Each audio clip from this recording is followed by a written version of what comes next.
محب الدین تبری نے الریاض النظرہ میں لکھا دنیا میں بھی جب کوئی بادشاہ بنتا ہے تو وہ پہلا خطبہ دیتا ہے, پہلی تقریر کرتا ہے, حکومت کی پالیسیوں کا اس سے پتہ چلتا ہے. جاؤ اپنوں کی دیکھو, میں نے کتاب کا نام بتایا الریاض النظرہ فی مناقب عشرہ مبشرہ, اٹھا کر دیکھو. پہلے صاحب منبر پر بیٹھتے ہی خطبہ دیا, لوگو انا مثلکم, میں تم جیسا ہوں. اب پتہ نہیں سامنے کون بیٹھے ہوئے تھے, کوئی ملنگ بیٹھا ہوتا تو کہہ دیتا بابا جب ہم جیسا ہے تو وہاں کیا کر رہا ہے, یہاں آ کر بیٹھنا. جب ہے ہی ہم جیسا تو وہاں کیا کر رہا ہے, کہا میں تم جیسا ہوں.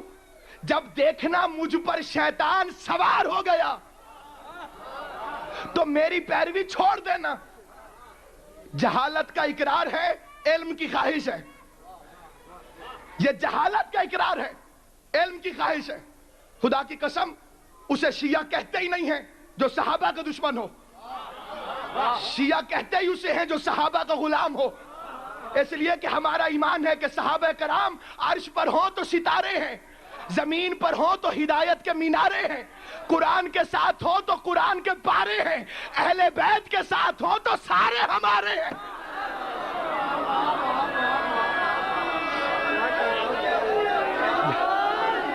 غلط کہتا ہے مولوی کہ شیعہ صحابہ کو برا کہتے ہیں. مجھے علی کی قسم شیعہ نہ صحابہ کو برا کہتا ہے نہ برے کو صحابی کہتا ہے.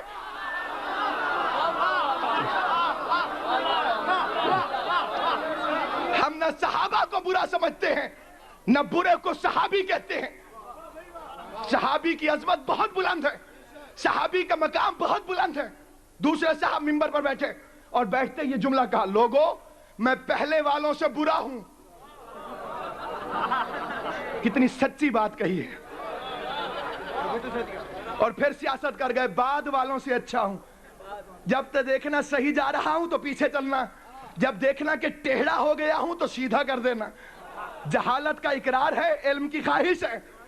تیسرے صاحب منبر پر بیٹھے, پہلے خطبے میں کہا اللہم انت عالم و انی شریف, مالک تو جانتا ہے میں شریف ہوں.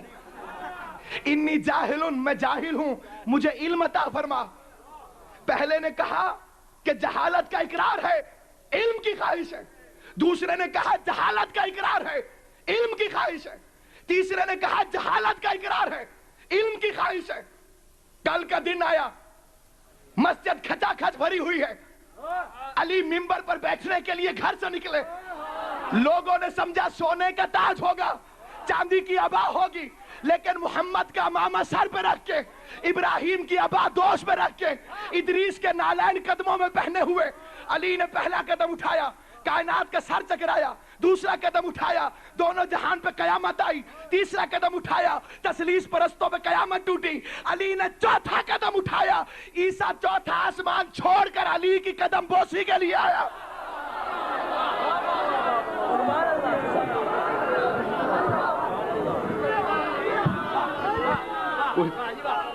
علی نے آخری آدمی تک نتیجے پر توجہ, علی نے چوتھا قدم اٹھایا, عیسیٰ چوتھا آسمان چھوڑ کر علی کی قدم بوسی کے لیے آیا. علی نے پانچواں قدم اٹھایا, پنجتن کی غیرت سمٹ کر علی کی آنکھوں میں آئی. علی نے چھٹا قدم اٹھایا, شہجہاد کی بلندیاں علی کے قدموں پر نچھاور ہونے لگی. لوگوں نے پہلے کیا کیا تھا, رسول بیٹھتے تھے منبر پر, بعد میں آنے والے نے ایک سیڑھی چھوڑ دی. بھئی جب وہ خود کہتے ہیں کہ میں اس جگہ کے اہل نہیں ہوں, چھوڑ دی جگہ, میں احترام کرتا ہوں. دوسرے آئے, انہوں نے ان کی جگہ بھی چھوڑ دی. تیسرے آئے, انہوں نے ان کی جگہ بھی چھوڑ دی. اب منبر ختم. اب علی کو بیٹھنا پڑتا نیچے, باقی والوں کو کھودنا پڑتا گڑھا. اگر یہ احترام کا سلسلہ جاری رہتا تو اب خلیفہ کھو میں بیٹھتا. جگہ تو تھی نہیں. علی چلے, پورے مجمع کی نظر, سیڑھی کی پہلی سیڑھی پر قدم رکھا, لوگوں کے دل ڈوب گئے. دوسری سیڑھی پر قدم رکھا, دلوں کی دھک دھک کے انداز تیز ہوئے. تیسری سیڑھی پر قدم رکھا, لوگوں کی گردنیں جھک گئیں، حتیٰ کہ اپنے وقت کا محمد اس جگہ پر آ کر بیٹھا جہاں پیغمبر بیٹھتے تھے، اور بیٹھتے ہی جہالت کا اعلان نہیں کیا، آواز دی سلونی۔ پوچھو کیا پوچھنا چاہتے ہو؟ لوگوں میں خسر پسر شروع ہوئی۔ ایک آدمی باتیں کر رہا تھا، علی کہتے کھڑا ہو، پوری توجہ آخری آدمی تک۔ یہ آپس میں گٹ مٹ کیا کر رہا ہے؟ میری طرف دیکھ، میں ابو طالب کا بیٹا ہوں، کیا مسئلہ ہے؟ کہ یا علی آپ نے ممبر کی توہین کر دی۔ کہا کیسے؟ کہا رسول کے ممبر پر پاؤں رکھ دیا، نبی کے ممبر پر پاؤں رکھ دیا۔ علی مسکرا کے کہتے ہیں جاہل کتنا بدبخت ہے، یہ تو لکڑی کا ممبر ہے، میں نے تو دوش محمد پر قدم رکھے۔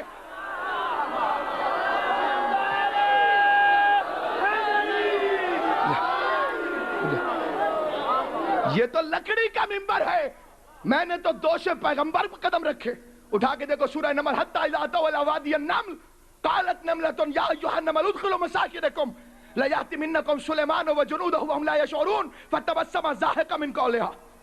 اللہ کا نبی ہے سلیمان چونٹیوں کی وادی سے گزرا، ایک چونٹی نے دیکھا، کہا چونٹیوں اپنی اپنی بلوں میں چلی جاؤ، کہیں سلیمان تمہیں روند کر چلا نہ جائے۔ خدا کی قسم سلیمان گزرا تو چونٹی قبلہ، سلیمان گزرا تو چونٹی کہہ رہی ہے چھپ جاؤ کہیں روند کر نہ چلا جائے۔ اسی وادی سے علی گزرا، ساتھ سلیمان نہیں تھا، فخر سلیمان تھا، سلمان جیسا صحابی ساتھ تھا۔ علی جیسے وادی میں پہنچے، پوری توجہ، ایک مرتبہ وہی چونٹی کہتی ہے ایھا النمل اخرجوا من مساکنکم، بلوں سے باہر آ جاؤ، جس علی کا چہرہ دیکھنا زیارت ہے وہ علی آ گئے۔ جس علی کا چہرہ دیکھنا،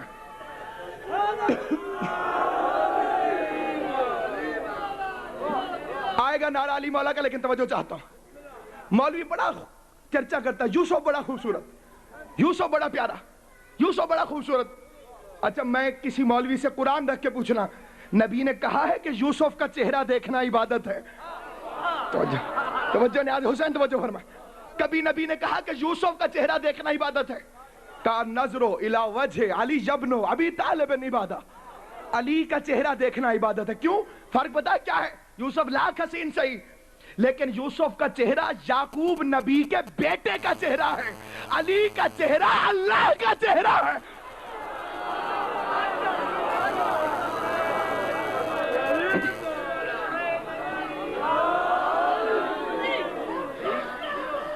علی پوری طاقت سے،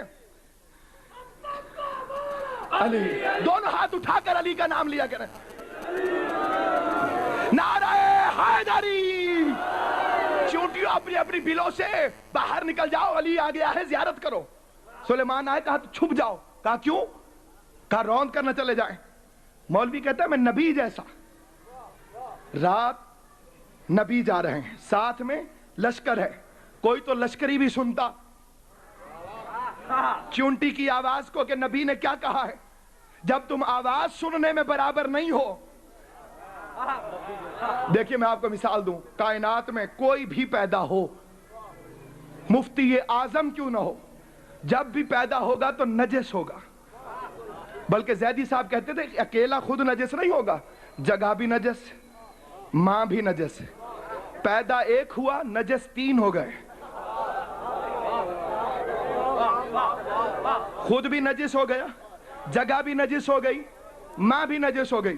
جب تک غسل نہیں دو گے پاک نہیں ہوگا۔ اب میں آپ کو فقہ کا مسئلہ بتاؤں، شیعہ سنی علماء سے پوچھیں، کتا مر جائے، اگر کتا کہیں مر جائے، حکم ہے شریعت کا ٹانگ سے پکڑو، آبادی سے دور پھینک کر آؤ تاکہ بدبو نہ پھیلے، تعفن نہ پھیلے۔ ایک بلند آواز سے صلوات بھیج دیجئے محمد و آل محمد۔ اچھا ایک آہستہ صلوات بھیج دیجئے محمد و آل محمد۔ کتا مر جائے تو شریعت کہتی ہے ٹانگ سے پکڑو، آبادی سے دور پھینک کر آؤ، واپس آؤ، ہاتھ دھو لو، پاک۔ شریعت کا مسئلہ۔ ملا مر جائے،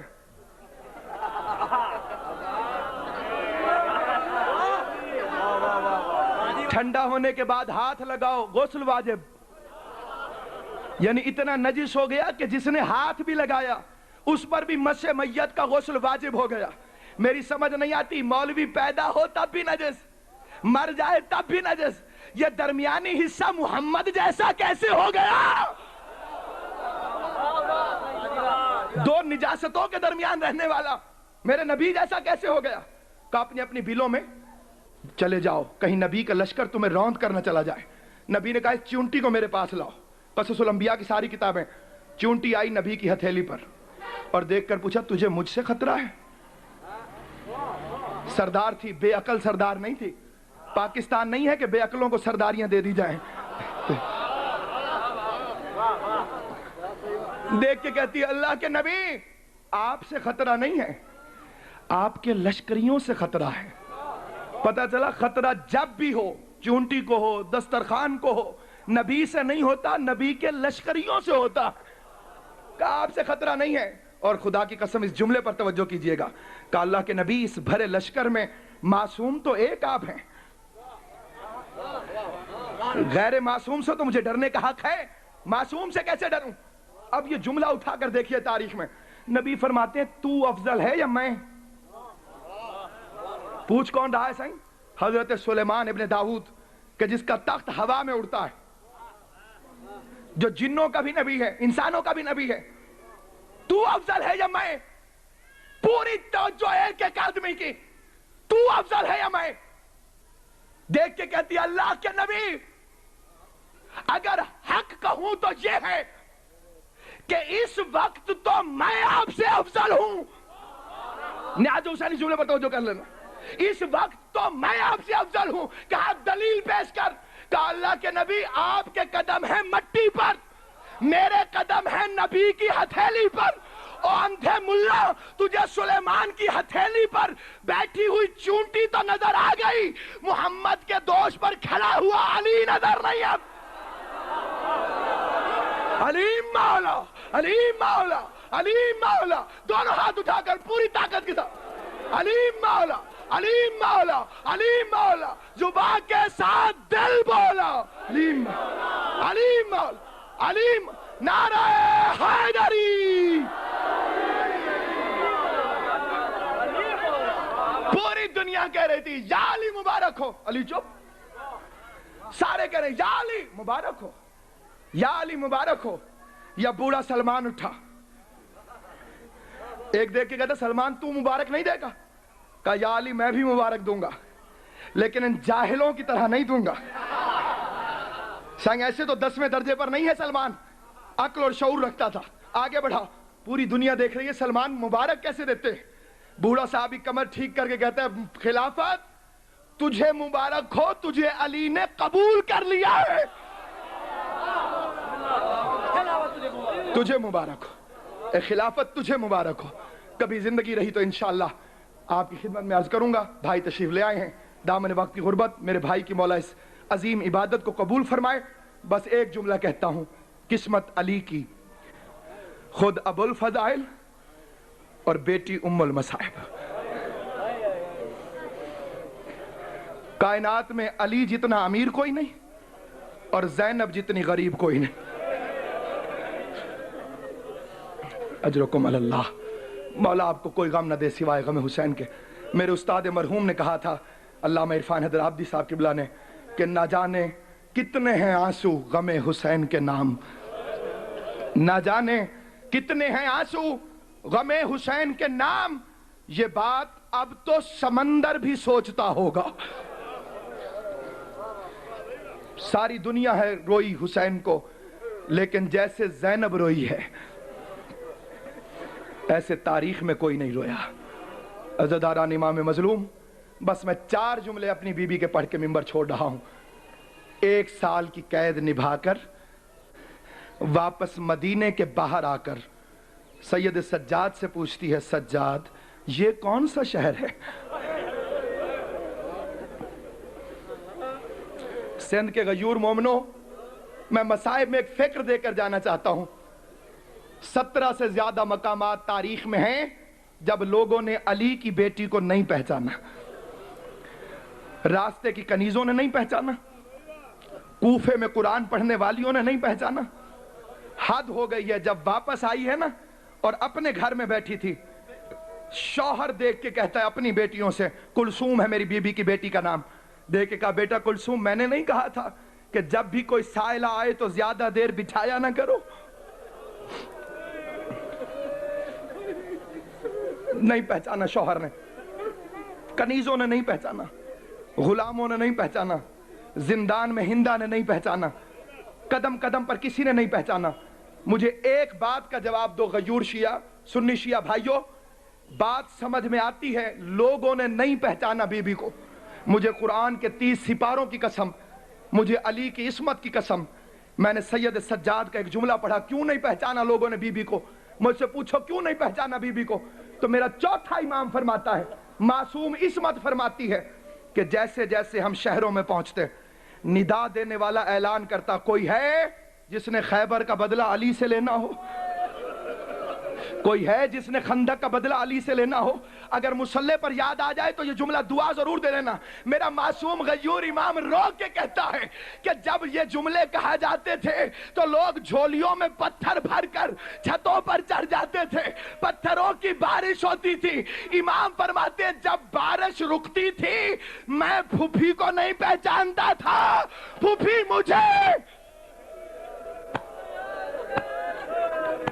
جن کے مذہب ماتم جائز ہے, گھٹ گھٹ کے نہ رویا کرو عزادارو, فضائل سنا کرو امیر بن کر, مصائب سنا کرو غریب بن کر. صادق امام کا فرمان ہے ایسے رویا کرو جیسے ضعیف ماں جوان بیٹے کی لاش پر بیٹھ کر روتی ہے. عام مصائب نہیں ہے حسین کا. ابھی محرم قریب ہے, 1 مہینے کا فاصلہ رہ گیا. مدینے کے کسی گھر میں مجلس ہوتی تھی, ایک ضعیفہ آئی ایک دن یکم محرم کو, اور اس گھر کی مالکن سے وہ مستور دیکھ کر کہتی ہے تیرے گھر میں حسین کی مجلس ہوتی تھی, اس سال نہیں ہوگی؟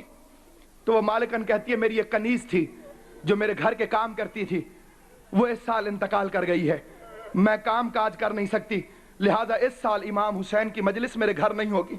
وہ پردے دار رو کے کہتی ہے اگر تیری کنیز کے کام میں کر دوں تو؟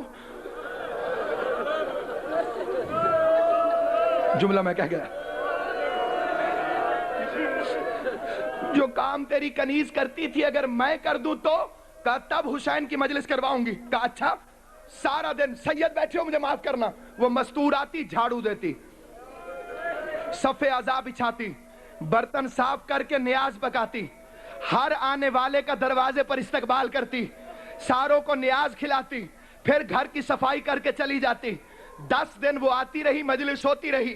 11ویں دن سلام کرنے کے لیے آئی تو اس نے دیکھ کر کہا بی بی, گھر کی مالکن کہتی ہے بڑی شریف محسوس ہوتی ہو, آج تک تو نے میرے گھر کا پانی تک نہیں پیا, میرے گھر میں کھانا تک نہیں کھایا, یہ تھوڑی سی نیاز ہے, یہ مجھ سے قبول کر لے. تو نے بڑی خدمت کی ہے حسین کی مجلسوں میں میری. جب اس نے نیاز کو آگے کیا تو ایک مرتبہ بی بی کی نظر حسین کی مرکت کی طرف پھر گئی. کہا حسین کیا کبھی مائیں بھی بچوں کی خدمت کی اجرت لیا کرتی ہے؟ ارے ضعیفہ میں حسین کی ماں, میں فاطمہ زہرا, میں نے چکیاں 20 کے حسین کو پالا. بسم اللہ بسم اللہ بسم اللہ بسم اللہ. مولا تمہیں کوئی غم نہ دے سوائے غم حسین کے. میں حسین کی ماں ہوں.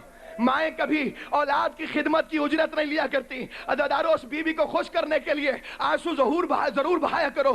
قم میں ایک آیت اللہ شہیدی موجود ہیں, جا کر ان کی زیارت کرو. انہوں نے خواب میں بی بی کو دیکھا کہ بی بی کے دونوں ہاتھ پہلو پر ہیں. وہ سید زادہ آیت اللہ پوچھتا ہے بی بی کیا ابھی تک زخم مندمل نہیں ہوا؟ تو رو کے کہتی ہے اے آیت اللہ, اے میرے بیٹے, اے سید, جب میرے بیٹے حسین کو مومن روتے ہیں تو میرے زخم کا درد ہلکا ہو جاتا. مولا آپ کے آنسو قبول کرے. ثانی زہرا آپ کو کوئی غم نہ دے سوائے غم حسین کے. تو یہ تو سمجھ میں آتا ہے کہ لوگوں نے, بس 1 منٹ یا 2 منٹ, لوگوں نے علی کی بیٹی کو نہیں پہچانا. کبھی تنہائی میں بیٹھ کر, قبلہ مصائب سننے والے لوگ ہیں آپ, تنہائی میں بیٹھ کر سوچنا بی بی نے مدینے کو کیوں نہیں پہچانا. کبھی سوچنا نیاز حسین, لوگوں نے نہیں پہچانا بی بی کو. بات سمجھ میں آتی ہے. یہ قبلہ بی بی نے مدینے کو کیوں نہیں پہچانا؟ اپنا شہر تھا نا, اپنا شہر تھا, نہیں پہچانا. کیوں نہیں پہچانا؟ اب اگر جملہ سمجھ آئے تو تم پر آنسو واجب ہیں. اس لیے نہیں پہچانا کہ علی کی بیٹی نے مدینہ کبھی دیکھا ہوا نہیں تھا.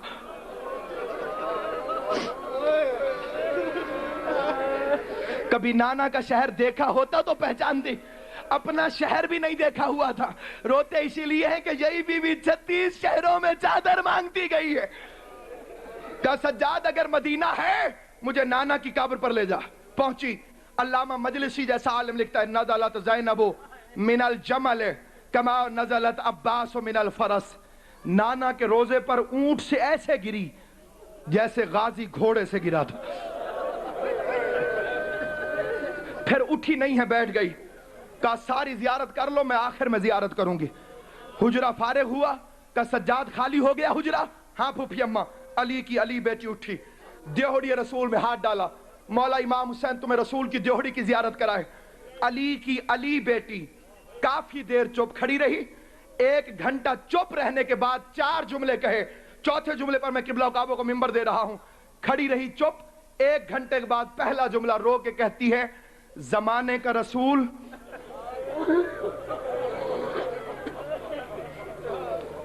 زمانے کا رسول باغی کی بہن سلام کہتی ہے. کیا سن رہے ہو دادا؟ مولا تمہیں سلامت رکھے, مولا تمہیں کوئی غم نہ دے سوائے غم حسین. مولا میرے استاد کے درجات بلند فرمائے. زمانے کا رسول باغی کی ضعیفہ بہن سلام کہتی ہے. آگے بڑھی, قبر سے آواز آئی بیٹا کون کون سے ظلم ہوئے؟ رو کے کہتی ہے نانا پچھتائے گا وہ ظلم جو زینب پہ نہیں ہوا. پچھتائے گا وہ ظلم جو زینب پہ نہیں ہوا. تیسرا جملہ, علی کی بیٹی نے گٹھڑی کو کھولا, حسین کے خون بھرے کرتے کو نکالا اور 1 مرتبہ کرتا رسول کی قبر پر بچھایا. قبر رسول میں زلزلہ آیا, پیغمبر کمر تک باہر آئے اور کہا زینب حسین کی قمیض اٹھا لے, حسین کی قمیض اٹھا لے. بی بی زینب رو کے کہتی ہے نانا بس, مرد ہو کر چادر برداشت نہیں کر سکے, مجھے دیکھ نانا, میں 70 قدم پر سر پہ قرآن رکھ کے کہتی رہی نہ مارو. نانا تجھ سے قمیض برداشت نہیں ہوئی, نانا میں 70 قدم پر کھڑی دیکھتی رہی. آخری جملہ عزادارو نیاز حسین دیکھ رہا میری طرف.